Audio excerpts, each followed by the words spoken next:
Tras sufrir el saqueo galo, Roma se repuso y a pesar de la destrucción continuó haciendo frente a todos sus enemigos. El liderazgo de Marco Fulio Camilo fue clave para mantener en pie la República. Ese es al menos el relato oficial que encontramos en las fuentes. Pero tú y yo sabemos que no siempre la versión oficial coincide con la realidad. ¿Es posible reconstruir un relato diferente al que nos cuentan las fuentes utilizando las mismas fuentes? Hoy, en Roma Eterna, conocerás lo que sucedió tras el saqueo y vivirás una nueva revuelta popular, esta vez liderada por el héroe del Capitolio, Marco Manlio Capitolino.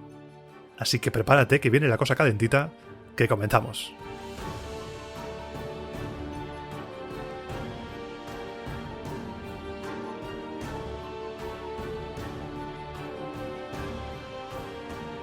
Primer programa como tal del año 2022. Sí, el anterior fue el de Año Nuevo, Nochevieja, este es el primero como tal.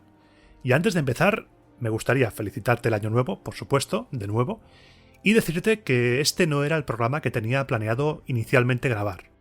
Hice un primer guión, incluso llegué a grabar el programa original, pero a medio programa sentí que algo no funcionaba. No estaba cómodo. Mi plan en el podcast es explicarte la historia de Roma de principio a fin, siempre que se pueda, claro, pero hay cosas que son demasiado relleno. El guión original comprendía los 5 años siguientes al saqueo galo, con el máximo detalle posible, y acababa con el inicio de la seditio manliana. Pero esos 5 años no tenían sentido alguno. Yo, a medida que lo iba explicando, a medida que lo iba narrando, grabando, sentía que no tenían sentido alguno. Y en los próximos minutos te voy a contar por qué. Primero de todo, hemos de ser conscientes del momento en el que estamos ahora mismo en el podcast, en Roma Eterna, en la trama. Estamos en un momento clave para la historia de Roma. Un momento que las fuentes nos narran como una refundación de la urbe. La ciudad vuelve a nacer tras la destrucción de esos bárbaros galos. El saqueo galo es una golosina jugosa que ha sido utilizada como el gran comodín. ¿Por qué no tenemos información sobre la historia remota de Roma? Porque los galos lo quemaron todo. ¿Por qué Roma es urbanísticamente un agujero infecto? Porque los galos la destruyeron por completo y se tuvo que reconstruir todo a prisa y corriendo porque los enemigos siempre están al acecho. El saqueo galo es la excusa, comodín utilizada por los historiadores romanos, para excusar la falta de información fiable de la época arcaica romana. Es una versión oficial que tiene cosas raras. Yo, por suerte o por desgracia, soy muy de preguntarme cosas y de compartir estas dudas contigo. Un suceso tan importante para la historia de Roma como es el que tenemos ahora entre manos, es obligatorio que se hagan preguntas sobre él. Sería negligente por mi parte no hacerme preguntas cada vez que me enfrento a un momento de la historia de Roma. Estaría faltando al propósito del podcast. Lo primero que me chirría es el tema de la destrucción de los archivos. Nos dicen que no tenemos documentos previos al saqueo porque se perdió todo en el ataque. Los galos vinieron a lo loco, venga, y empezaron a prenderle fuego a todo y se lo llevaron todo por delante. Es extraño que las autoridades romanas no salvaran los archivos, por algunas razones que ahora mismo te voy a contar. La primera de todas es que los galos no cayeron de inmediato sobre Roma. Las fuentes nos cuentan que tuvieron tiempo los romanos de salvar los objetos de culto. Por ejemplo, enviaron a las vírgenes vestales a Caere. Es muy raro que las autoridades romanas no hicieran lo mismo con los archivos y con los documentos importantes de la ciudad. Ten por seguro, y esto ya hablando de nuestro tiempo, que las autoridades de cualquier lugar salvan antes las cosas importantes, entre comillas, para el Estado, antes que a la propia gente. Y más los romanos, que les flipaba dejar todo registrado, les flipaba todo eso. También chirría porque las fuentes mismas nos dicen que importantes edificios en los que se sabe que se guardaban documentos del Estado, como por ejemplo la Regia, el Templo de Saturno y el Capitolio, salieron indemnes del ataque, no se destruyó todo. Por fuerza, se tuvieron que salvar documentos de la destrucción de la ciudad. Una destrucción de la que también tenemos que hablar. Las fuentes no dejan lugar a dudas y son cruelmente dramáticas al respecto de la destrucción de Roma. Lo dicen sin paliativos. Roma se destruyó por completo, salvo el Capitolio. Lo que me hace arrugar la nariz es, por un lado, la milagrosa velocidad con la que se reconstruye Roma, y por el otro, que en ningún momento Roma deja de combatir con los pueblos vecinos. Ojo a esto, ¿eh? Mira, sucesión temporal, según las fuentes. Saqueo de los galos, año 390. Pues según esas mismas fuentes, en el año 389, y solo durante ese año, hay registradas 8 batallas. 8 batallas, que es una cifra nada desdeñable para una ciudad supuestamente destruida y con mucha de su población supuestamente asesinada. En los 5 años siguientes al ataque, que era el programa original, había 15 batallas registradas. 15 batallas librará Roma en los 5 años siguientes y 8 en el año inmediatamente posterior. No hay quien se crea eso. Si Roma fue destruida, no hay quien se crea esa cantidad de batallas. Es imposible. De un desastre como la destrucción total de la ciudad no te recuperas de un año para otro. Eso nos abre 3 alternativas. 1. Roma destruida pero menos batallas. 2. Roma no tan destruida y con esas batallas. Y el tercero, que es el más probable, Roma no tan destruida por los galos y no hubo tantas batallas. Y me inclino porque Roma no fue tan destruida como nos cuentan, porque todavía no se ha podido encontrar rastro arqueológico alguno del desastre de los galos. Y antes de que vayas a los comentarios a decir que sí, te cuento que hace años se descubrió efectivamente un estrato incendiado debajo del segundo pavimento del Comicio, y durante muchos años se creyó que se habían encontrado evidencias arqueológicas del ataque de los galos senones de Breno. Durante muchos años esa era la prueba de que ahí pasó algo. Pero llegó el arqueólogo italiano Filippo Coarelli, profesor en la Universidad de Perugia y uno de los principales expertos en antigüedades romanas y de la historia arcaica de Roma, y echó por tierra esa creencia. Coarelli, en su libro Il Foro Romano, expone que ese estrato incendiado no es del siglo IV, del momento de los galos, es realmente del siglo VI a.C., de finales del periodo monárquico. Si recuerdas el programa del final de la monarquía, te comento que había restos incendiados de esa época que puede que señalaran una sublevación violenta. Son estos mismos restos, de los que habla Coarelli en su libro. Por cierto, y ahora que hablo de Coarelli, te pido por favor que si no la tienes ya, te hagas con su guía arqueológica de Roma. Es en italiano, eso sí, pero es un tesoro de valor incalculable, es una obra de referencia absoluta.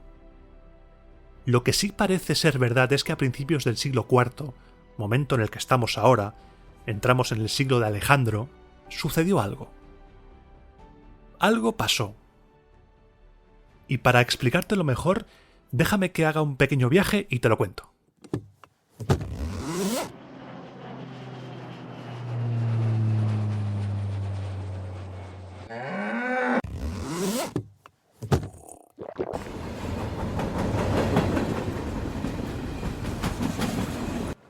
Gracias a la magia de la edición, estoy ahora mismo en la Piazza del Cinquecento y tengo delante de mí la estación de tren de Termini. Si te giras a la izquierda y caminas unos metros en dirección al Hotel NH Palazzo Cinquecento que hay ahí, te encontrarás con algo muy interesante.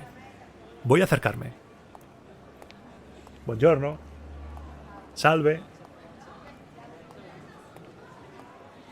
Esto que tengo aquí delante, estas ruinas, que pueden pasar perfectamente como una de tantas ruinas aleatorias que hay esparcidas por Roma y que no son las más mediáticas, deberían serlo. Estoy delante de las murallas servianas, las murallas más antiguas de la ciudad de Roma. Estos muros servianos, aparte de tener una rima graciosa, eran un sistema de defensa bastante interesante. Tenían un perímetro de 11 kilómetros y en algunos puntos tenían una anchura de 4 metros. Defendían aproximadamente unas 426 hectáreas de terreno. Ante estos muros estuvo Aníbal. A pesar de su nombre, muros servianos no datan del reinado de Servio Tulio. Se puso ese nombre en su honor. Es posible que hubiera algún tipo de sistema defensivo muy precario antes que datase de esa época, pero estas de aquí son del siglo IV, precisamente del siglo que estamos empezando ahora. Algo sucedió durante esos años que hizo a los romanos sentir la necesidad de actualizar sus defensas y amurallar Roma. Y me vuelvo a casa, que he venido en pijama y me estoy pelando de frío.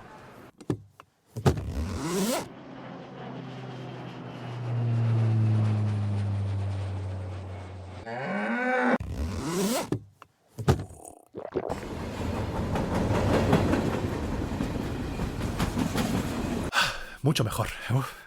Aquí se está más calentito. Pues como te iba diciendo, algo sucedió durante este siglo que empezamos ahora, el siglo IV, para que se empezara a construir ese sistema defensivo. El miedo a algún suceso, el miedo a algo. No descarto en absoluto que el saqueo de los galos ocurriese, pero posiblemente fuera algo rápido. Pillo todo lo que puedo y me voy. Los galos siguieron su camino al sur. No fueron exterminados todos, como dice Tito Livio, porque además, no mucho tiempo después, volverían a verse las caras con los romanos. Que Roma no fue tan destruida no es algo que me saco yo de la manga en connivencia con Filippo Coarelli. Hay expertos en la materia, por ejemplo Mary Beard, que en su libro SPQR te lo cuentan. Así que podemos dar por, razonablemente posible que los romanos efectivamente perdieran la batalla de Alia y después los galos saquearan la ciudad. Los galos se llevaron todo lo que pudieron, oro incluido, el pago incluido, y después posiblemente Caere les diera para el pelo, y de ahí lo de caeremoniae, dejar huella en la lengua, es una muestra de agradecimiento eterno por una ayuda que debió ser valiosísima, más allá de guardar los objetos religiosos. El saqueo fue sin duda un golpe anímico tremendo para los romanos, tremendo. Pero posiblemente no fuera tan grave como todavía hoy en día muchos plantean. Hago hincapié en establecer una línea temporal de eventos porque solo con esta versión que te he contado ahora podemos darle sentido a lo que las fuentes nos cuentan que sucedió después. Es imposible que con una Roma destruida se pudieran dar tantos conflictos militares en tan poco espacio de tiempo. Y todas protagonizadas por el mismo personaje, Marco Furio Camilo. Un personaje que es casi un dios y monopoliza la política romana durante estos años, nombrado dictador varias veces, incluso siendo muy anciano, años después, es casi obligado, según las fuentes, a tomar el mando. «¡Dejadme tranquilo aquí durmiendo! ¡Señor! ¡Señor, a la batalla!». Antes del saqueo, Roma estaba convirtiéndose poco a poco en una potencia importante en la zona. La anexión de Velles y todo su territorio incrementó el territorio controlado por los romanos en unos 562 kilómetros cuadrados. Creo que en el programa de Velles se me fue un poco la castaña y te dije una cifra mucho más baja. Te pido disculpas, entre tanto dato a veces me resbala la neurona y no sé cómo sigo hablando sin que me dé un parraque. También piensa que a finales del siglo V se ganaron los territorios de Fidenas y de Labicos, así que durante este siglo, que ahora dejamos atrás, el V, el Ager Romanus aumentó en un 75%. Roma estaba creciendo a toda velocidad. Roma controlaba, antes del saqueo galo, unos 1.582 kilómetros cuadrados de terreno. Una expansión que no frenó el saqueo, cosa que es muy extraña si hacemos caso a las fuentes que nos hablan de la destrucción total de la ciudad. Con todo lo expuesto, a la hora de afrontar este programa, me planteé ante dos puertas de estas grandes de templo romano, franqueadas por dos columnas gruesas, como las del Panteón de Roma.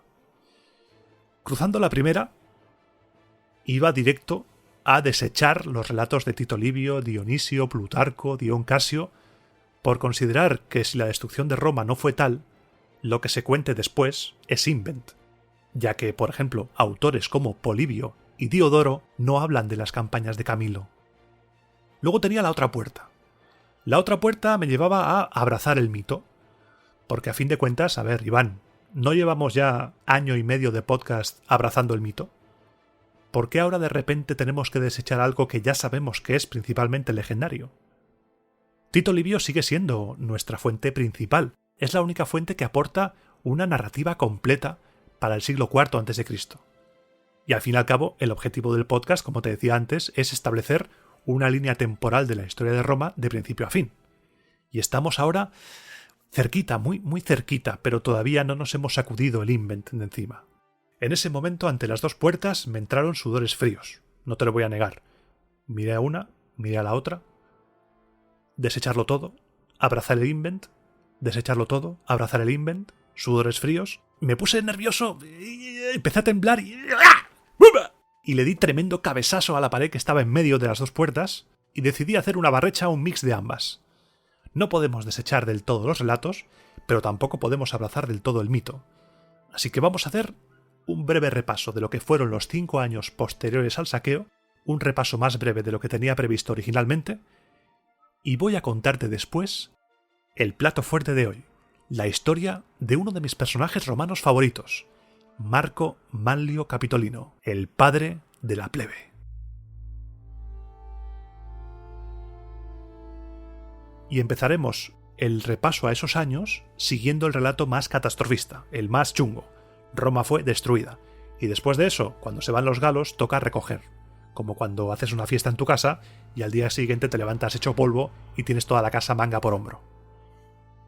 Cuenta Tito Livio que la gente no quería quedarse en la ciudad. La gente quería irse a Velles. Otra vez la migración a Velles. Y ahora con más razón que nunca. ¿Por qué nos íbamos a quedar en una ciudad en ruinas? ¿Por qué reconstruir algo cuando tenemos una ciudad que es la leche? Una ciudad nueva, una ciudad que está ahí bonita, con aire fresco, con mejor agua, una ciudad, vamos, la hostia.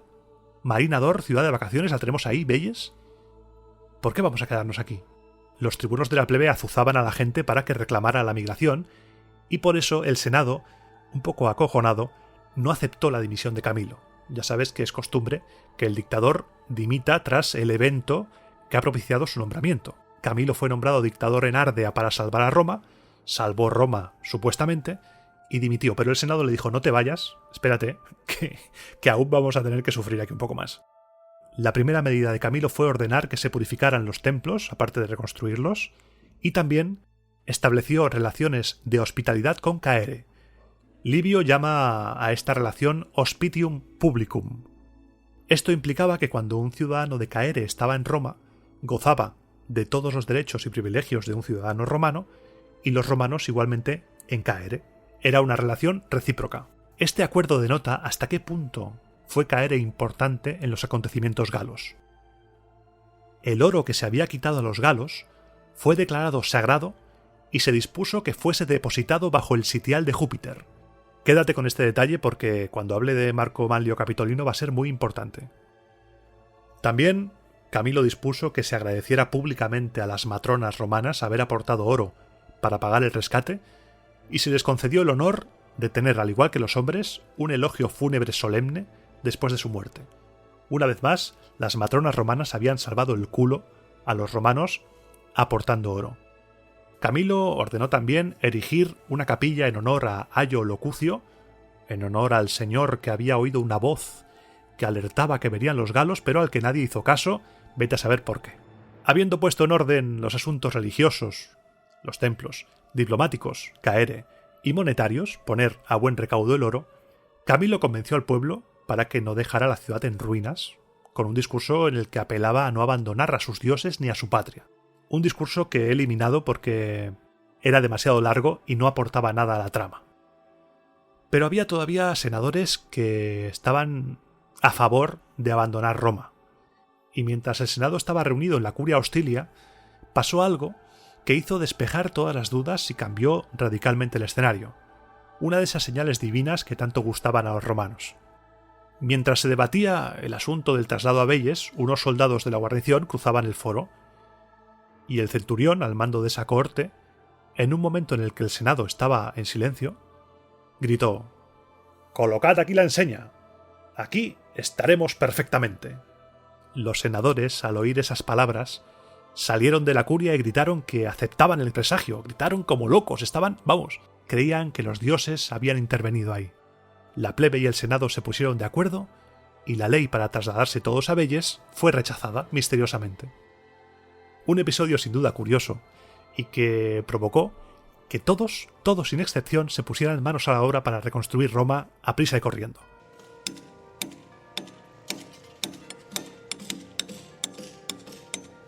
La ciudad aportó teja para las construcciones y se dio permiso para sacar piedra y cortar madera de donde cada uno quisiese, con la condición de comprometerse bajo fianza a terminar los edificios durante aquel año. La construcción debió ser muy bestia. Todos ahí, a tope. Y esa es la razón, las prisas por acabar la ciudad de ese año, según Tito Livio, por la que la ciudad de Roma no tenía una distribución regular en su propia época y que el alcantarillado, en lugar de pasar por la vía pública, pasase bajo casas particulares. Roma no era, en absoluto, como las películas antiguas nos han contado, y mucho menos en estos años. Roma era un agujero infecto, una ratonera. Recuerda uno de los primeros programas en los que te cuento cómo Mussolini destruyó la ciudad de Roma, prácticamente, para crear avenidas enormes artificiales y para distorsionar la imagen de la Roma antigua, utilizándola para sus intereses políticos. Todo esto pasaba en el 390, el mismo año en el que fue saqueada la ciudad, imagínate. Al año siguiente, en el 389, Quinto Fabio fue demandado por Gneo Marco, tribuno de la plebe. ¿Te acuerdas de Quinto Fabio? El hooligan que había dinamitado las conversaciones con los galos provocando todo este follón. Pues ese fue denunciado por contravenir el derecho de gentes y por negligencia. En Roma sabes tú que las cuentas pendientes no pasan mucho tiempo sin ser vengadas. Por desgracia, Quinto Fabio no llegó al juicio porque apareció muerto. Una muerte muy oportuna que se sospecha que fue voluntaria. Quinto Fabio posiblemente se suicidó para evitar la vergüenza sobre su familia. El suicidio en estos casos no era para nada mal visto. Para un romano era preferible morir con honor antes que arrastrar a toda su familia a un juicio previsiblemente vergonzoso y que pudiera manchar la imagen de su familia para siempre. Los tribunos consulares de ese año decidieron conmemorar de algún modo la derrota romana y para ello voy a hablarte un poquito de los días Fasti y de los días Nefasti.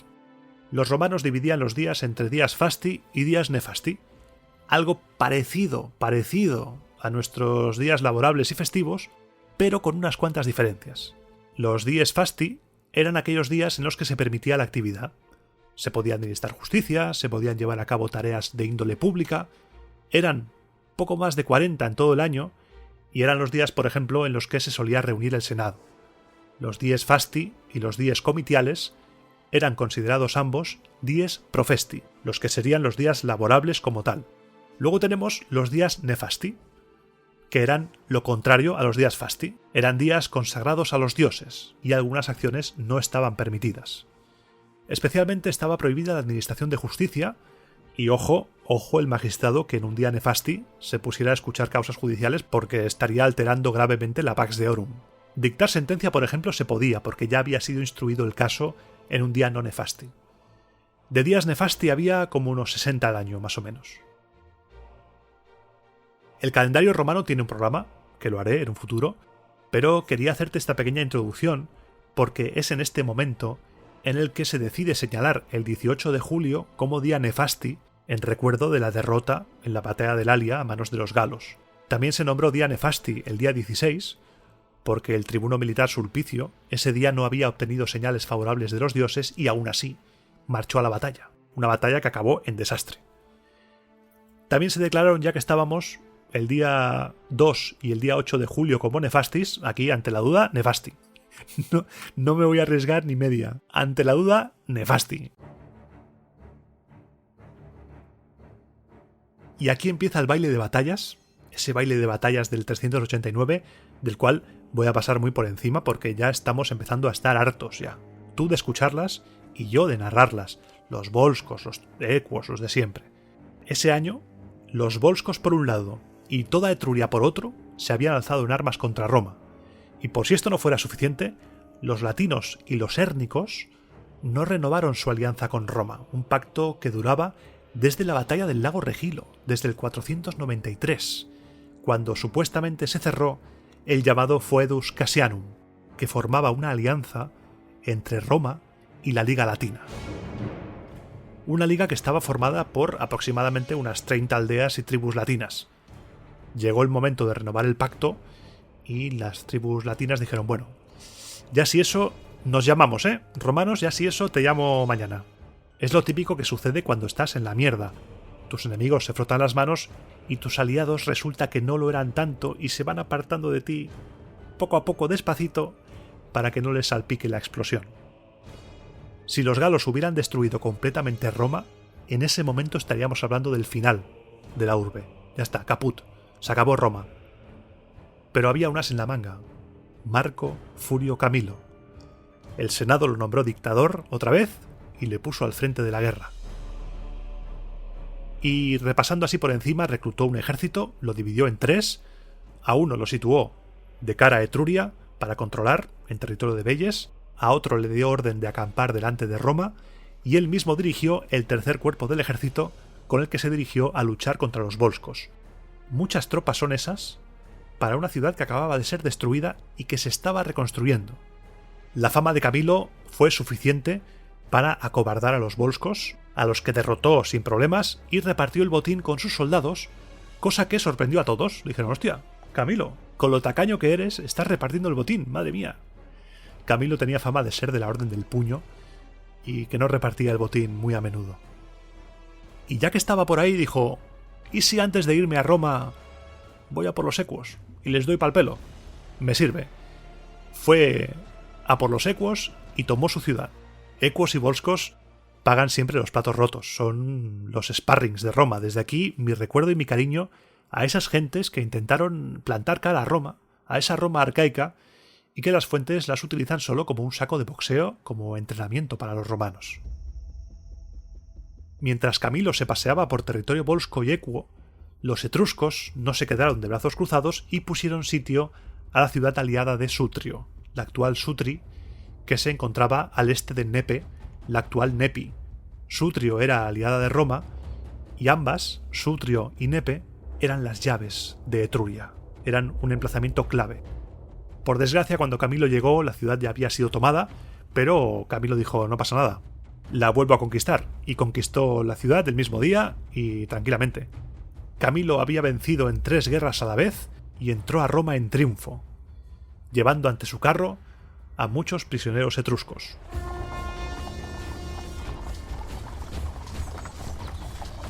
Con el dinero que se obtuvo subastando a los prisioneros etruscos, se les devolvió a las matronas el valor del oro que habían aportado, y con lo que sobró, se hicieron 3 páteras de oro para colocarlas en la capilla de Júpiter, a los pies de Juno, con una inscripción con el nombre de Marco Furio Camilo. Aquel año también nos cuentan que se le concedió la ciudadanía romana a los veyentes, a los capenates y a los faliscos, por sus servicios en las guerras, y además se les asignaron tierras. Como ves, una campaña bastante asombrosa para ser una ciudad que hace unos meses había sido pasto de las llamas y destruida por los galos, supuestamente. Tito Livio se flipó un poco, por ejemplo, con los prisioneros etruscos se flipó, y con lo de dar la ciudadanía a veyentes, capenates y faliscos también. No había tanto comercio de esclavos por aquel entonces, y la ciudadanía romana no valía tanto, no era algo valioso, como sí lo podía ser en los años de Tito Livio. Así que cojamos con pinzas todas estas cosas. Y como si nada, entramos en el año 388, con una nueva ronda de tribunos militares que volvieron a marchar contra los equos, pero no para la guerra, los equos no habían hecho nada. Esta vez, los romanos marchaban contra ellos para arruinar por completo su país, por resentimiento, a mala hostia, con el objetivo de que no les quedase fuerza alguna para levantarse otra vez, para aplastarlos del todo. Como estamos yendo a cámara rápida, en el año siguiente, el 387, se formaron 4 tribus nuevas, formadas por los nuevos ciudadanos: la tribu estelatina, la tribu tromentina, la sabatina y la arniense, todas ellas con nombres geográficos de Etruria: la llanura Estela, el territorio de Tromento, el lago Sabatino y el río Arno. Esto es una muestra de que Roma iba creciendo en población. Roma tenía ya, según Tito Livio, 25 tribus. Al año siguiente, el 386, Camilo fue elegido tribuno militar junto con otros 5. Lo digo así porque esos 5 se pusieron a las órdenes de Camilo cuando el peligro volvió a acechar. Los etruscos estaban de uñas y los anciates se sumaban a la fiesta. ¿Te acuerdas de los anciates? Los que dieron un puntiagudo recibimiento a los galos que huyeron del enfrentamiento con Camilo cerca de Ardea, pues esos se habían levantado en armas contra Roma. Y se contaba además que muchos jóvenes procedentes de diferentes pueblos del Lacio se habían alistado para esa guerra. Recuerda que ya no había ningún tipo de trato oficial con la Liga Latina, así que, oye, si los chavales quieren camelar, que camelen y que se vayan a la guerra. No se tuvo que nombrar ningún dictador para hacer frente a este peligro, porque nadie discutía la autoridad de Camilo. El resto de tribunos militares se pusieron a sus órdenes. Camilo se había convertido en alguien tan importante en Roma que los tribunos militares le obedecían sin rechistar. Camilo reunió a todos los tribunos y les repartió diferentes tareas. A ver tú, Publio Valerio, conmigo, dirigiendo la guerra contra los anciates. Quinto Servilio, acampas cerca de Roma con otro ejército. Lucio Quincio, alistas un tercer ejército, formado por aquellos que por edad o por condiciones físicas estuvieran exentos normalmente, y proteges la ciudad con ellos. Lucio Horacio, encárgate de aprestar armas defensivas, ofensivas, trigo y toda la intendencia necesaria. Y tú, Servio Cornelio, te encargarás del gobierno de la ciudad en nuestra ausencia. Camilo era de facto un dictador. Tomó Sátrico, enclave estratégico, y después reconquistó Nepe y Sutrio. Como puedes ver, las fuentes muestran una Roma que logró recuperarse de los efectos del saqueo con bastante facilidad. Una política expansionista y agresiva que no se detuvo en ningún momento. En los próximos programas veremos cómo Roma ya se encontrará en una posición de fuerza desde la cual se pudo iniciar el camino que la conduciría a la conquista de Italia. Este siglo IV será el siglo en el que Roma ya por fin pose sus garras sobre Italia. Es posible que de todo lo que te he contado aquí haya algo de verdad, pero quitando por supuesto cosas como la figura de Camilo. La existencia del personaje no se duda, pero sí se duda la exageración total. Todo indica que el saqueo de Roma por parte de los galos fue un revés momentáneo, la ciudad no se detuvo, y durante estos años veremos cómo la urbe lleva una acertada política de conquista y de consolidación que durará hasta más o menos el año 377, para dar paso después a unos años de relativa paz. Pero Roma eterna no acaba aquí hoy. Esto era el aperitivo, esto eran las patatitas, las aceitunicas, las olivas. Ahora viene el plato fuerte, ahora viene la chicha. Entramos en el año 385. Y tras la introducción más larga de la historia del podcast, viene la historia fuerte. Ese año Roma seguía preocupada por guerras exteriores, pero el auténtico peligro estaba dentro. Uno de los más insignes patricios, llamado por Tito Livio el primero de los patricios, cónsul en el año 392 y héroe de esa oscura noche en la que los galos casi asaltan el Capitolio, abandonaba la causa patricia para defender a la plebe. Aquí empieza la historia de Marco Manlio Capitolino, el padre de la plebe.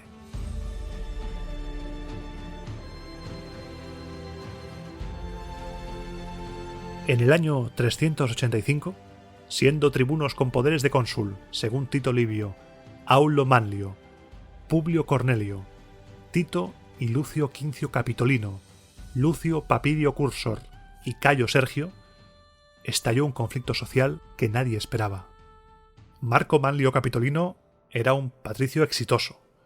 Llegó a cónsul y era el ideal de ciudadano romano que a la vez era soldado. Era el patricio tipo, el arquetipo de romano.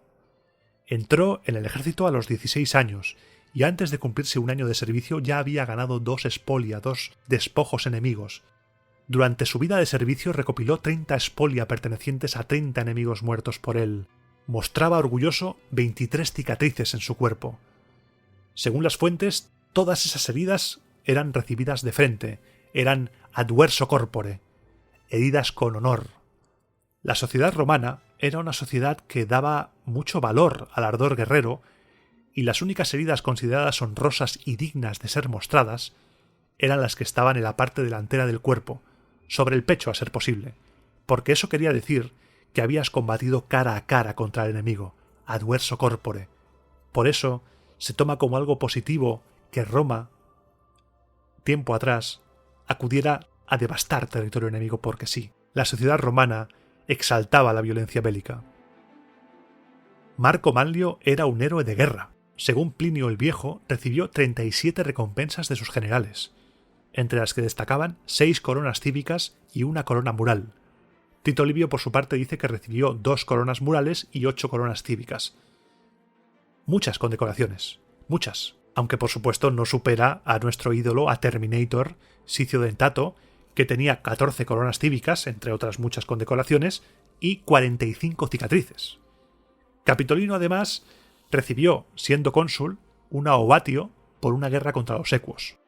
La hoja de servicios de Marco Manlio Capitolino estaba cargada de hechos heroicos. Salvó a varios ciudadanos que estaban cautivos del enemigo, incluido a un Magister Equitum.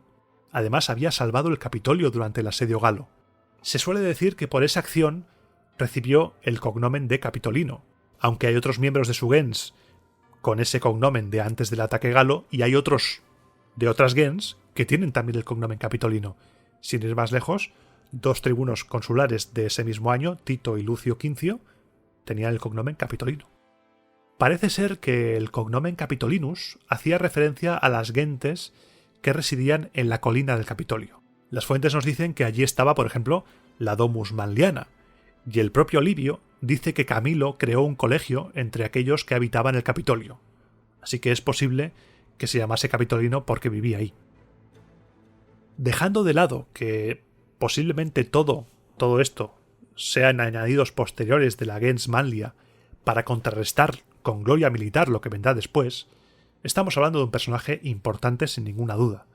Un personaje que se uniría al panteón de defensores de la plebe que por el momento ocupaban Espurio Casio, cónsul en el año 486, que fue condenado a muerte como posible tirano tras proponer un reparto de tierras entre la plebe, y Espurio Melio, asesinado presuntamente por Servilio Ahala tras ganarse a la plebe repartiendo grano a precios muy económicos o directamente gratis entre la gente que no podía pagarlo. Tito Livio nos lo retrata como el antagonista de Marco Furio Camilo. Nos dice que era una persona orgullosa, una persona que menospreciaba al resto de personajes importantes y que envidiaba a Camilo por sus honores y por sus méritos. Según el relato de Tito Livio, Marco Manlio iba diciendo por ahí que de no ser por él, por haber salvado aquella noche la ciudadela, Camilo solo habría podido rescatar ruinas y cadáveres. Y además nos dice el propio Livio que tiene, y te digo textualmente, una tara en su forma de ser. Livio no tiene ningún tipo de piedad a la hora de construir el perfil de Capitolino. Es, otra vez, el perfil que te construyen las fuentes de ese personaje que se posiciona a favor de la plebe y que automáticamente es un demagogo, sus intenciones son manipular a la gente, sus intenciones son proclamarse rey, proclamarse dictador. Son esos mismos atributos, seguramente en tu país los has oído alguna vez. Cuando alguien de una determinada acción política aparece, el contrario, sí, porque quieres perpetuarte en el poder, eres un demagogo, eres un populista, eres tal, eres cual. Esto se inventó aquí, en Grecia y Roma. Esto no es nuevo tampoco. No somos tan modernos como nos creemos. Esto estaba todo inventado ya. Está todo inventado. Así que tenemos a los dos antagonistas de esta historia. Por un lado, Camilo, el líder de la aristocracia, general victorioso, cubierto de honores y estadista virtuoso, y por el otro, Marco Manlio Capitolino, retratado como ese patricio envidioso, demagogo, héroe de guerra que no podía soportar la gloria de Camilo y que se propone derrocar el orden establecido. Realmente no sabemos si fue por envidia o porque vio que la facción patricia no encajaba con sus intenciones políticas, pero Capitolino acabó uniéndose a la facción popular y abrazó la causa de los más desfavorecidos. Sí que parece que hay un enfrentamiento entre ambas gens, entre la gens Furia y la gens Manlia, que va más allá de estos años y salpica todo este relato, exagerando las cosas por un lado y por el otro. Este pique entre ambos hace que se alteren las fechas para encajar mejor el final de Capitolino. No te voy a hacer spoiler, vamos a ir poco a poco. Ahora tenemos a ese patricio rico, exitoso, que de repente se cambia de bando y abraza la causa popular. Se empieza a reunir con magistrados plebeyos y empieza a sentir el pulso de la plebe. ¿Qué es lo que realmente preocupa a la plebe de Roma? ¿El reparto de tierras? ¿Qué? Lo que más preocupaba a la plebe de Roma era las deudas. Vamos a hacer un pequeño repaso del tema de las deudas y la esclavitud por deudas. Es algo que ya hemos tocado, pero como hablamos ahora, pues vamos a hacer un breve repaso. El Nexum. La cruel realidad del Nexum La conocemos a través de Helio, que en sus noches áticas nos permite asomarnos a la extraordinaria dureza de la legislación de Cenviral, de las 12 tablas, con los deudores insolventes. Hoy en día te embargan la nómina, te embargan tus bienes, pero antes, el deudor, el adictus, por virtud del nexum, era encadenado en casa del acreedor. Si no aparecía ningún Windex, nadie que pagase su deuda y lo redimiese y lo liberase, tras 3 exposiciones en el foro, esto es, llevarlo al foro y decir, oye, ¿alguien paga su deuda? No, me lo llevo. ¿Alguien? No, me lo llevo. Pues a la tercera, el adictus podía ser asesinado por su acreedor o vendido como esclavo trans Tiberim, más allá del Tíber, en un tiempo en el que Roma solamente estaba en la orilla derecha del Tíber. Y es en esa situación en la que estaban los plebeyos romanos, atenazados por las deudas, unas deudas que si no las pagas, o mueres o acabas esclavo. Marco Manlio se convertirá en el líder de esa masa plebeya anónima, olvidada de los grandes relatos, y cuando se la nombra es despectivamente, y cuya auténtica guerra, la guerra de verdad que sufría esa plebe anónima, era sobrevivir un día más, era comer un día más. ¿Qué será de los míos? Una masa de gente depauperada a la que nadie defendía. Ante los peligros, tanto externos, volscos, latinos, hérnicos, como internos, la revolución que se estaba cocinando a fuego lento, el Senado decidió nombrar a un dictador, Aulo Cornelio Coso. Aulo Cornelio Coso. Lo primero que hizo fue reclutar a un ejército y marchó contra los volscos, que se habían rendido, pero volvían otra vez. Y en este momento la comedia se abre paso y Tito Livio dice lo que decimos todos. Y te cito textualmente. No me cabe duda de que los lectores, aparte del hastío de leer en tantos libros guerras continuas contra los volscos, se preguntarán extrañados, como a mí me sorprendió, al examinar con detenimiento los historiadores de estos acontecimientos más cercanos a la época, de dónde sacaron tantos soldados los volscos y los equos. Tito Livio era perfectamente consciente de que la cosa con los equos y volscos se había ido de madre hacía tiempo.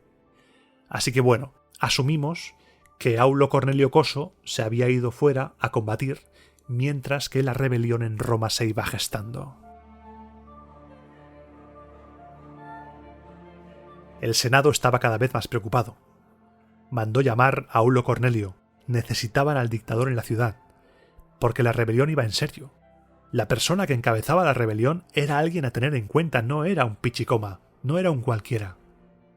Al fin y al cabo, Marco Manlio Capitolino era uno de los suyos. Marco Manlio se dedicaba a agitar las calles. Un día, por ejemplo, viendo que se llevaban a un centurión condenado por deudas, a un héroe de guerra de Roma, corrió con sus seguidores a liberarlo mientras gritaba contra la soberbia de los patricios y contra la crueldad de los usureros. Habré salvado inútilmente con esta diestra el Capitolio y la ciudadela, si he de ver a un conciudadano mío, a un camarada de armas, conducido a los hierros de la esclavitud, cautivo como si los galos fueran vencedores. Sin dudarlo un momento, Marco Manlio pagó lo que debía al centurión en presencia de todo el pueblo romano. Marco Manlio liberó al centurión de sus deudas, y éste, libre y agradecido, se fue rogando a los dioses y a los hombres que recompensaran a Marco Manlio, al padre de la plebe de Roma. La multitud arropó al centurión, lo rodearon, y éste enseñaba las cicatrices recibidas en la guerra contra Velles, en la guerra contra los galos y contra otros muchos pueblos. Después de pagar varias veces el importe de la deuda, desbordado por los intereses, caí bajo el yugo de la usura. Marco Manlio me ha devuelto la vida, y le dedicaré cuanto me queda de cuerpo, de vida y de sangre. Los lazos que antes me unían a la patria, ahora me unen solo a él, a mi nuevo padre.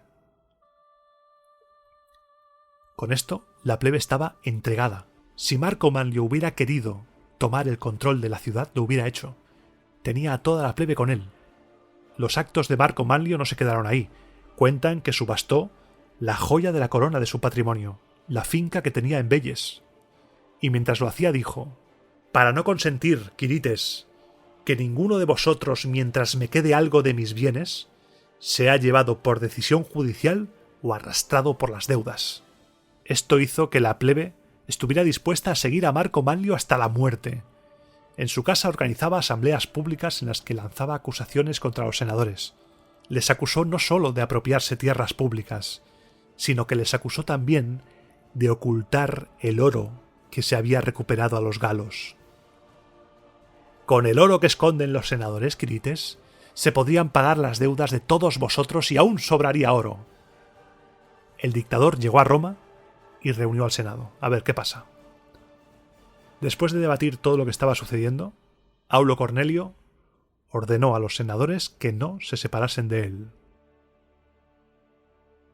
Salieron todos juntos de la curia, colocó su silla en el comicio, en la zona del foro en la que se celebraban las asambleas del pueblo, y mandó llamar a Marco Manlio.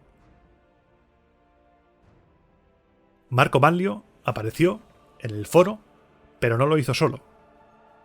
Apareció rodeado de una multitud, de una muchedumbre de plebeyos.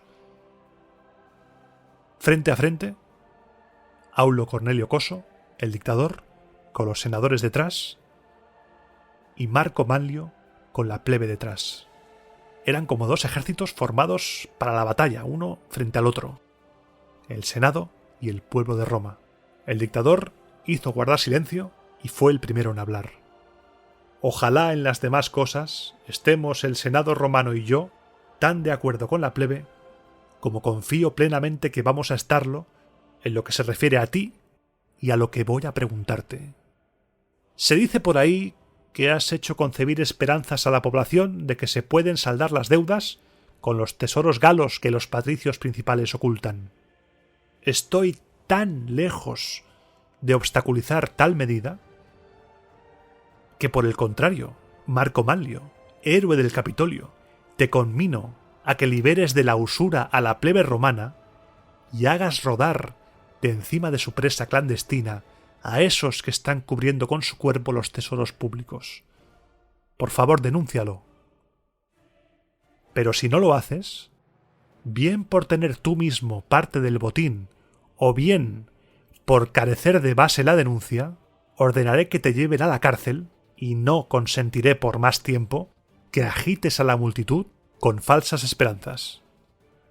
Marco Manlio no se inmutó y respondió: ¿Acaso te molesta, Aulo Cornelio, y a vosotros, sí, los del fondo, padres conscriptos, la multitud que me rodea? ¿Por qué no la apartáis de mí, cada uno de vosotros, con vuestros favores personales, sirviendo de mediadores, librando de las ligaduras a vuestros ciudadanos, impidiendo que se los lleven por decisión judicial o por adjudicación de deudas, aliviando con lo que os sobra de vuestras riquezas las necesidades de los demás? ¿Por qué no lo hacéis? Y si no queréis gastar vuestro dinero, es muy sencillo. Deducid del capital lo que se ha pagado ya en intereses. ¿Por qué solo yo me preocupo de esta forma por mis conciudadanos? La respuesta que puedo dar es ni más ni menos la misma que si se me pregunta por qué también solo salvé el Capitolio y la Ciudadela. Entonces presté a todos en conjunto la ayuda que me fue posible, y ahora se la prestaré a cada uno en particular. Y por lo que se refiere a los tesoros galos, Aulo, la cuestión, simple por sí misma, la vuelve complicada el hecho de preguntar por ella. ¿Por qué preguntáis algo que ya sabéis? ¿Por qué mandáis que se haga caer algo que tenéis en vuestro regazo, en lugar de ponerlo a la vista de todos, a no ser que haya una trampa? No es a mí a quien hay que forzar para que denuncie vuestras rapiñas, sino a vosotros, para que las pongáis a disposición de todos. El dictador siguió insistiendo: o denuncias o te vas al trullo. Esto es muy sencillo. O denuncias el tema del oro o confiesas que has incriminado al Senado con una acusación falsa. Marco Manlio seguía ahí culebreando, regateando como si fuera Ronaldinho, daba largas y Aulo se cansó y dijo: mira, te vas para adentro. Lleváoslo. Marco Manlio fue llevado a la cárcel y nadie movió un dedo por él. Nadie. Las fuentes dicen que la gente no actuó por respeto a las autoridades, pero lo cierto es que lo metieron dentro y nadie lo intentó detener. Mucho padre de la plebe, pero a la hora de la verdad, nadie le ayudó. Lo que sí pasó una vez encarcelado Marco Manlio es que una gran parte de la plebe se vistió de luto, muchos hombres se dejaron crecer el pelo y la barba, y una multitud de personas se situó en la entrada de la prisión. Mientras Marco Manlio estaba encerrado, el dictador Aulo Cornelio celebró el triunfo sobre los volscos, pero el pueblo no le hizo caso, porque se comentaba en los mentideros de la ciudad que ese triunfo no se estaba celebrando sobre los volscos, sino que se estaba celebrando sobre Marco Manlio Capitolino. La situación estaba al borde de la sedición, solo faltaba una gotita que colmase el vaso y que hiciera que se derramase todo. Para apaciguarla, el Senado dijo, bueno, vamos a dar un premio, vamos a dar un pequeño regalo a la gente para que se distraigan y vamos a ver si calmamos esto. Decidió el Senado enviar una colonia a Sátrico, una colonia de 2000 ciudadanos romanos, a los que se les asignarían tierras. La gente captó al momento que esa medida era un soborno además muy barato, para abandonar a Marco Manlio, y lo que causó, en lugar de apaciguar a la plebe, fue calentarla todavía más. La turba de partidarios de Marco Manlio se hacía notar cada vez más. Cada vez había más gente de luto, cada vez había más gente liándola a la entrada de la prisión. Y como Aulo Cornelio Coso ya había dimitido, no había miedo de un dictador, la cosa se estaba caldeando más de la cuenta. Entre los mismos partidarios de Manlio había gente que increpaba a esa misma multitud, porque la plebe siempre dejaba a sus defensores tirados en el último momento, y eso es lo que reclamaban algunos. Espurio Casio había sido aplastado por el Senado sin que nadie moviera un dedo. Ese Espurio Casio que había intentado repartir tierras entre la plebe. También Espurio Melio había repartido grano, y acabó abandonado por los suyos y asesinado. Y no fue vengado. Y la multitud, con esos comentarios que iban saliendo, se fue encabronando más y más. Amenazaban con echar abajo la cárcel. La situación estaba a nada de volverse insostenible y el Senado, con intención de calmar un poco los ánimos, dijo, un momento, por los dioses, vamos a calmarnos. Y decidió liberar, mediante un Senado consulto, a Marco Manlio de la cárcel. Esta decisión no desactivó la sedición. Lo que hizo fue darle un líder. Y con la sedición, ahora con un líder y cada vez más fuerte, llegamos al año 384, en el que fueron elegidos tribunos militares con poder de cónsul Servio Cornelio Maluginense, Publio Valerio Potito, Servio Sulpicio Rufo, Cayo Papidio Craso, Tito Quincio Cincinato y Marco Furio Camilo, ese Camilo.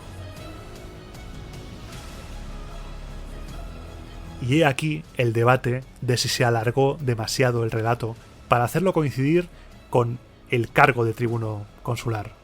Porque llevamos mucho tiempo de rebelión, demasiado tiempo. Va casi al año entero de rebelión. Marco Manlio organizaba asambleas día y noche, trazaba planes para llevar la revolución a Roma. Su plan era acabar con el orden establecido, acabar con las deudas, darle poder a la plebe. Aulo Cornelio no se atrevió a hacer lo que hizo Cincinato con Espurio Melio, y los discursos eran cada vez más y más osados. ¿Hasta cuándo vais a ignorar vuestras fuerzas, Quirites? ¿Hasta cuándo? Hacedme un favor. Contad cuántos sois vosotros y cuántos adversarios tenéis. Tantos como fuisteis clientes en torno a un solo patrono, tantos seréis ahora en hacer frente a un solo enemigo. Aunque tuvierais que atacarlos uno contra uno, creo que lucharíais más duramente vosotros por la libertad que ellos por la dominación. Simplemente mostrad la guerra, tendréis la paz. Que os vean dispuestos a emplear la fuerza, ellos mismos cederán de su derecho. Hay que tener algo de osadía todos juntos, en conjunto, o sufrirlo todo cada uno en particular. ¿Hasta cuándo vais a andar a mi alrededor contemplándome? Tened por seguro, Quirites, que yo no le fallaré a ninguno de vosotros, pero mirad que no falle mi suerte. Yo, el defensor de vuestra libertad, cuando a mis adversarios les pareció, dejé al instante de ser alguien y todos en conjunto visteis que era encadenado. Yo, que había rechazado de cada uno de vosotros las cadenas, y nadie hizo nada. ¿Qué puedo esperar en el caso de que mis enemigos tengan algún nuevo golpe de audacia contra mí? ¿Debo esperar acaso el final de un Casio o de un Melio? ¿Tan poco coraje tiene tan gran pueblo? ¿Por qué contra los extranjeros tenéis tanto valor que os parece justo dominar sobre ellos, pero contra vuestros dominadores os acobardáis? Es tiempo, Quirites, de abordar empresas mayores. Hay que reducir al nivel del suelo dictaduras y consulados para que la plebe romana pueda levantar cabeza. Impedid que se dicten sentencias en cuestión de deudas. Yo me proclamo, aquí y ahora, patrono de la plebe.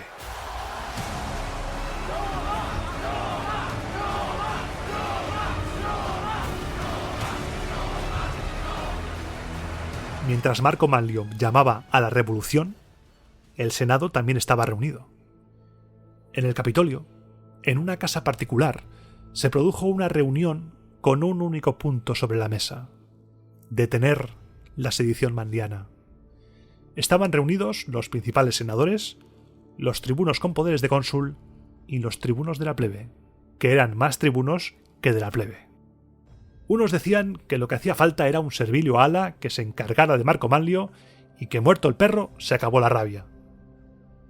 Pero la mayoría no quería llegar a ese extremo, y se estuvo debatiendo durante varias horas al respecto, hasta que Marco Menenio y Quinto Publilio, tribunos de la plebe, tuvieron una idea.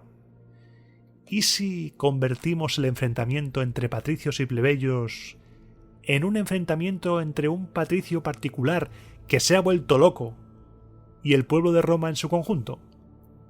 Recordemos que no hay nada menos popular que la monarquía. Si convencemos a la plebe de que Marco Manlio aspira a reinar, la plebe la abandonará. Todos dijeron: me sirve, adelante, y demandaron a Marco Manlio por intentar instaurar la monarquía. La plebe, al enterarse de esto, entró en shock.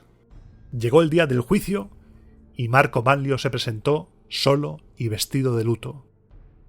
El propio Tito Livio dice que no ha encontrado ningún cargo que le fuese imputado a Manlio que reforzara esa acusación. Lo que sí nos cuenta es que costó condenarle. El juicio se celebró, según Tito Livio, en el campo de Marte, y desde allí se veía la ciudadela del Capitolio. Marco Manlio presentó testigos de sus buenas acciones con la plebe, presentó sus condecoraciones, sus expolia, y utilizó el escenario para darle dramatismo a su causa. Mirando una y otra vez hacia el Capitolio, pidió a Júpiter y a los demás dioses que le ayudasen, mientras tendía las manos hacia el lugar que había salvado. Los tribunos vieron claro que para poder condenar a Marco Manlio tenían que cambiar el juicio de sitio, porque a la vista del Capitolio no lo iba a condenar nadie. Era una escena muy potente a nivel sentimental. Se aplazó el juicio y se convocó en el bosque sagrado petelino, fuera de la puerta flumentana, desde donde el Capitolio no era visible. Allí sí, se dictó sentencia, y por intentar instaurar la monarquía, Marco Manlio Capitolino fue condenado a muerte y arrojado por los tribunos desde la roca Tarpeya. El mismo lugar que le dio gloria, también le daría muerte. Sobre la muerte de Marco Manlio Capitolino tenemos diferentes versiones. Diodoro Sículo dice que fue dominado y muerto. Diodoro dice que murió como Espurio Melio, sin juicio, lo mataron y punto. No tiene esos adornos que sí tiene el relato de Tito Livio. Si damos por correcta la versión de Diodoro, sumada a esa versión de la muerte de Espurio Melio, la cual también es asesinado, podemos llegar a la conclusión de que los acusados de adfectatio regni, de intentar instaurar la monarquía, podían ser asesinados sin juicio ni nada. Hay una tercera versión que dice que Marco Manlio fue azotado hasta la muerte, pero lo cierto, sea como fuere, es que murió. Tras su muerte se ordenó la destrucción de su casa y se prohibió que ningún patricio estableciese en el Capitolio su residencia. Algún autor también dice que se procedió a la confiscación de todos sus bienes, y los miembros de la gens Manlia decidieron, posiblemente a través de un juicio doméstico como los que vimos en los programas de la pena de muerte de la familia, que ninguno de sus miembros pudiesen llevar desde ese momento el praenomen Marcus, aunque sí que hay registros de que años después hubo alguno. Con su muerte, Marco Manlio Capitolino se unía a esa tríada de defensores de la plebe, a Espurio Casio y a Espurio Melio, defensores de la plebe de la Roma arcaica que acabaron asesinados, acusados de querer aspirar a la tiranía y de pretender instaurar la monarquía. Son relatos casi calcados unos de otros, con sus invents, sus cosillas, pero que nos dejan algo muy claro. La conflictividad social en Roma era mucho más intensa de lo que nos imaginamos, y todas y cada una de las concesiones del patriciado se consiguieron a base de sediciones y de rebeliones. El conflicto entre el Senado y el pueblo de Roma estaba más vivo que nunca.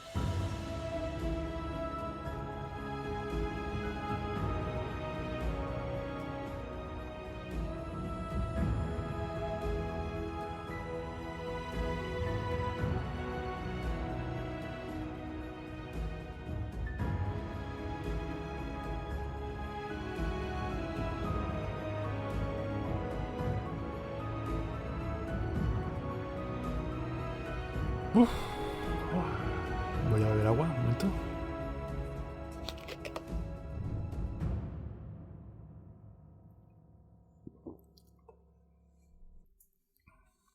Para mojar un poco la garganta porque con la grabación, madre mía.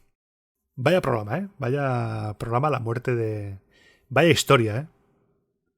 Vaya historia, la de Marco Manlio Capitolino, una de mis favoritas. He estado rastreando las 1001 fuentes para llevarte la historia porque hay fuentes que cuentan cosas muy locas. Por ejemplo, hay un autor, Juan Malalas, un autor del Imperio Romano de Oriente, que en su crónica te cuenta que quien venció a los galos fue Marco Manlio Capitolino y que fue Marco Manlio Capitolino quien decapitó a Breno, todo loco. Lo pone ahí como si fuera Conan el Bárbaro.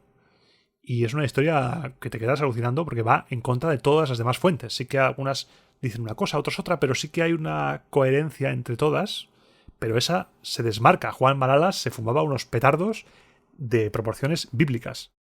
Y si quieres rastrear fuentes sobre la historia de Marco Manlio Capitolino, tenemos Tito Livio, Dionisio, Cicerón, Aulo Gelio, Dion Casio, Plutarco, Valerio Máximo, Plinio, Aurelio Víctor, Lucio Ampelio. Tenemos un montón de autores que hablan de esta historia.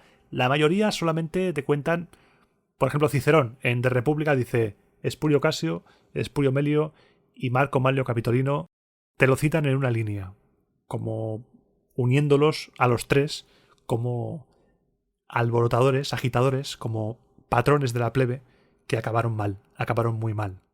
Estos relatos a mí me gustan particularmente porque muestran que la historia de Roma es mucho más agitada de lo que parece. En las películas siempre da la sensación de que Roma es Roma es la Roma imperialista, la Roma malvada, pero bajo esa Roma malvada que sufren los pueblos del exterior, también hay una Roma interior que sufre los efectos de esa Roma malvada, esa plebe que está ahí aplastada en esos tiempos.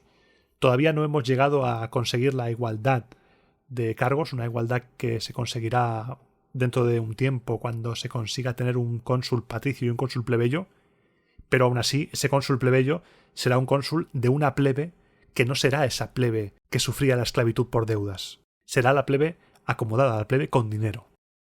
Pero eso será a futuro. El programa de hoy ya ha acabado. La historia de Marco Manlio Capitolino y la historia de los primeros años del siglo IV, un siglo IV que va a ser apasionante. La historia de Roma ahora mete un acelerón bastante potente y quiero darte las gracias por estar ahí un año más. Empezamos otro año 2022 a tope con el podcast, a tope contigo, a tope haciéndote compañía, ya estés limpiando, estés corriendo, estés trabajando, estés conduciendo, que hay mucha gente que me escribe diciéndome que le hago compañía en sus viajes. Y muchas gracias, me hace mucha ilusión imaginarme que estás conduciendo y está mi voz ahí en el coche acompañándote. A 500 metros, gira a la derecha.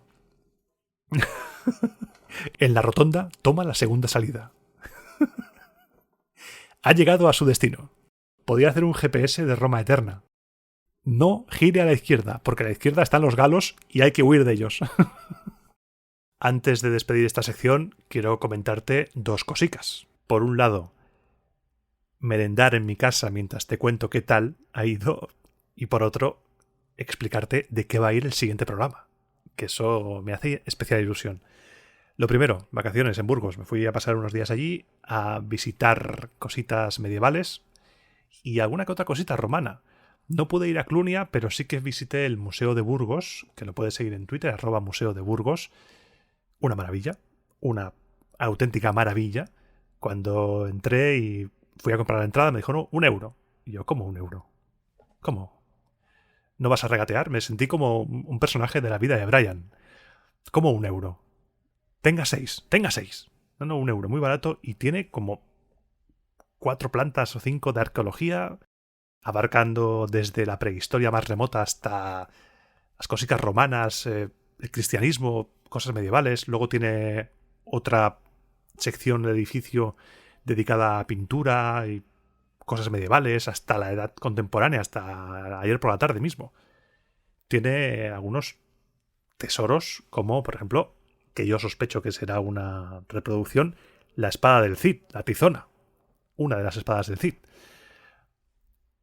Y por 1 euro. Y un montón de cosas romanas, un montón de cositas romanas. Subí algunas cosas a Twitter, hay epigrafía por un tubo, hay algunas esculturas, hay muchos utensilios, cerámica, hay de todo, de todo.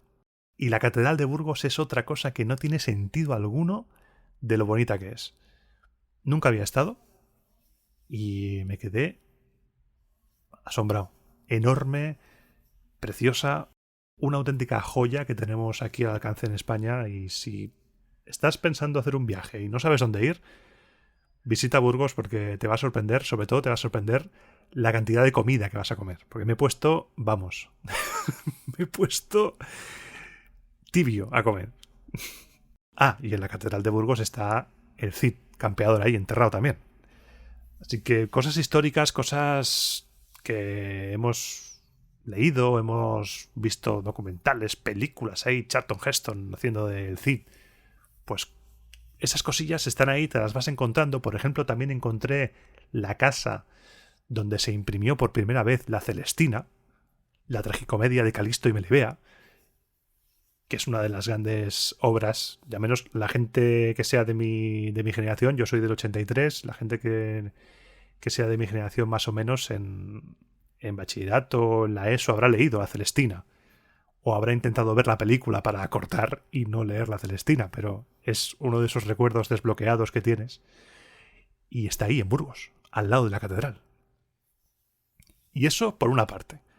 Las vacaciones muy bien, por otra, ahora volvemos con las pilas cargadas, volvemos a tope, porque durante estas vacaciones he estado preparando lo que se viene para el siguiente programa. El siguiente programa tengo una visita especial aquí en Roma Eterna, algo que me hace mucha ilusión. Voy a traer a una persona que se ha convertido, gracias al podcast, yo no le conocía, le conocí en el podcast, se ha convertido en alguien muy importante. Es la persona a la cual le envío los programas para que los escuche antes de sacarlos, para que me dé su seal of approval, un titán, arqueólogo, un enfermo también de las cosas romanas como yo, Jesús Sánchez Alguacil, al que he nombrado alguna vez en el podcast. Por fin lo vamos a tener aquí, dentro de 15 días, en el programa que saldrá el día 29, y vendrá a hablarnos de su libro, dedicado al complejo termal de Caldas de Montbui, aquí en Cataluña, pero que al final Caldas de Montbui es una excusa para hablarnos de todo lo que concierne a la zona. Vamos a aprender cositas sobre el comercio del vino en la península ibérica. Vamos a conocer qué tipos de vinos se hacían por aquí. Vamos a hablar de gens poderosas que vivían en Hispania. Vamos a hablar de cómo trabaja un arqueólogo. Yo, ya que lo tengo aquí, quiero que nos hable cómo ha sido el trabajo para sacar un libro así. Es un libro que te recomiendo 100%. Te aviso que es un libro muy académico. No es de divulgación así ligera. Es un libro que se ha trabajado mucho.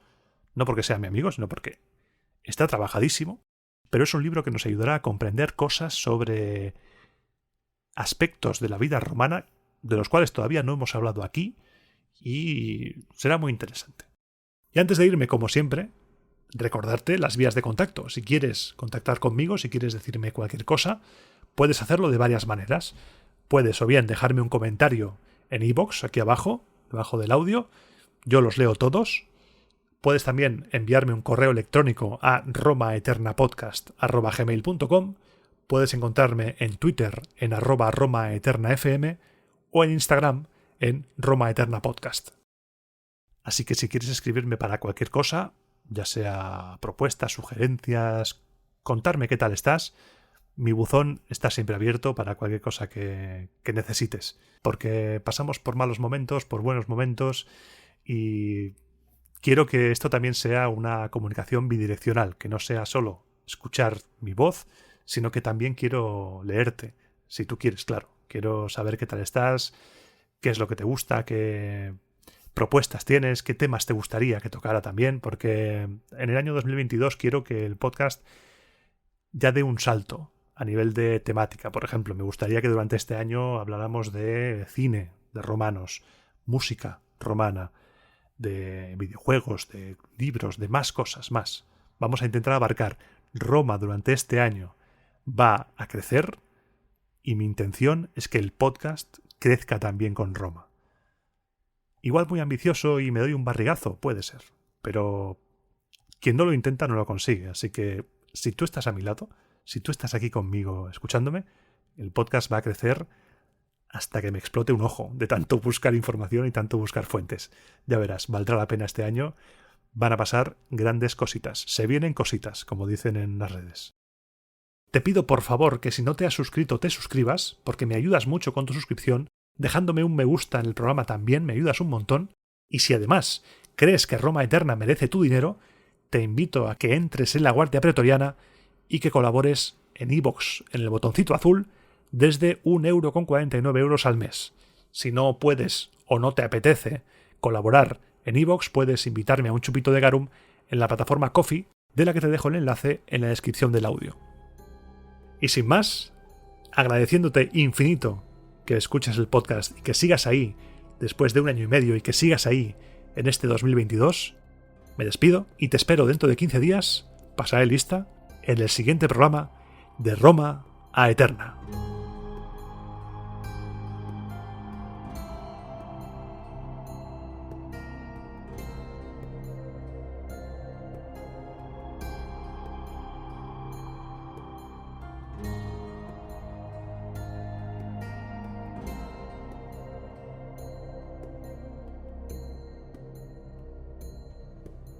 Este programa se iba a llamar Auge y Caída de Marco Manlio Capitolino. Pero es que lo tiraron por la roca Tarpeya según la versión más extendida, así que quedaba un poco raro lo de caída, ¿sabes? Tampoco es plan de hacer leña del Capitolino caído.